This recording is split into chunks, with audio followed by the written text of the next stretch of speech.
I want to speak about two women, Martha and Mary. In the book of John chapter 11, I want to paint a picture of all these two women were to Jesus. Number one, I need to understand that they were friends of Jesus. Mary and Martha, they had one brother called Lazarus.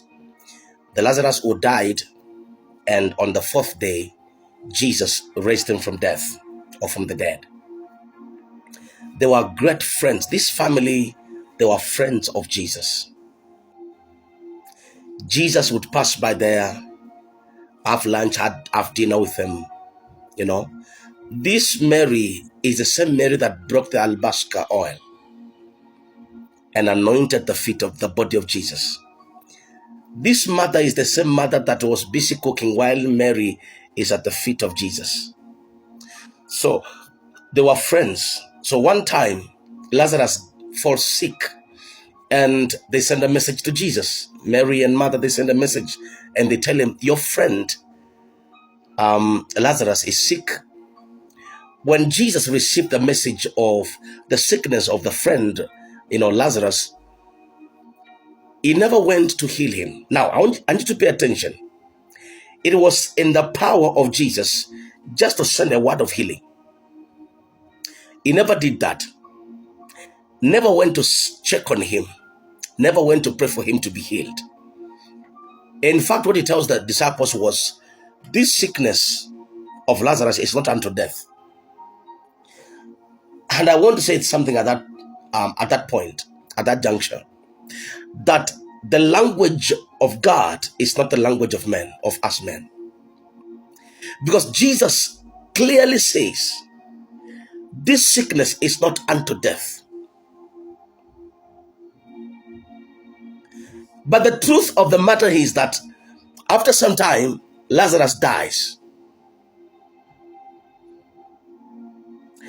Lazarus succumbs to that sickness.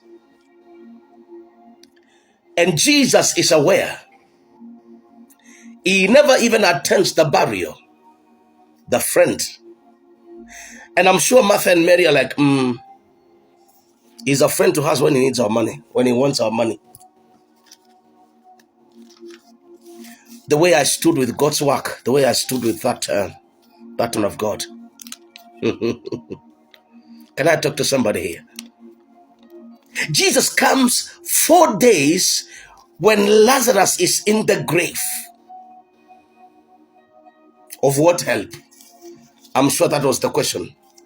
If you look at John chapter 11 verse 20, Bible says, then Martha, as soon as she heard that Jesus was coming, went and met him. But Mary sat still in the house. Then said Martha unto Jesus, look at that statement, Lord, if thou hadst been here, she was saying, if you had been here, our brother would not have died. Look at that statement. That statement is a statement that is full of regrets. I wish you were here. Our brother would not have died. Let's look at Mary, that is mother. In verse 32 and 33, then when Mary was come where Jesus was and saw him, she fell down at his feet, saying unto him, Lord, if thou had been here. The same statement that mother made. Master, Lord, if you had been here, our brother would not have died. It's something they had discussed. That statement that Mother and Mary made at different times it's something they were discussing. They were full of regrets. Their hearts were full of sorrow and pain. There was no rejoicing in them. And they are both telling Jesus, if you had been here, our brother would not have died. Do you have regrets towards Jesus? Do you have regrets?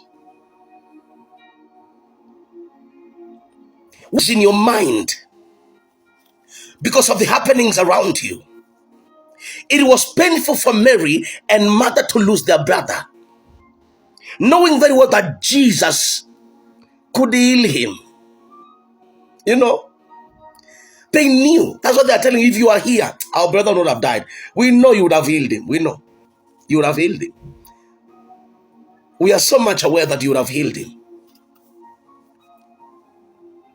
If you were here, Jesus, our Lord, he would not have died. Our brother would not have died. Watch this. But Jesus came and rose their brother from the dead. And you know what? The rejoicing mood came back. Watch that. Jesus is doing it, even for you. Look at verse 43, John 11:43. And when he thus had spoken, he cried with a loud voice, Lazarus, come forth. Verse 44. And he that was dead came forth, bound hand and foot with grave cloths, and his face was bound and about with a napkin. Jesus said unto them, loose him and let him go. Then many of the Jews which came to Mary and had seen the things which Jesus did believed on him. They saw Lazarus come back from death. And the guy walks out of a grave. Now look at that atmosphere. The atmosphere was charged with sorrow and pain before Jesus arrived. And even when he was there saying, believe, if you believe, your brother will come back to life. And mother's like, I know in the last day he will resurrect. The atmosphere is charged with sorrow, with regrets, there's no gratitude to God. There was no gratitude to God. There was no thanksgiving. There was no rejoicing in their hearts. Their hearts were full of sorrow, because sorrow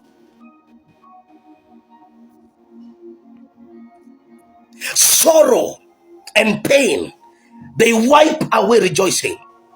But when life and assurance shows up, where there is life and assurance, rejoicing is restored. I want to speak to somebody here.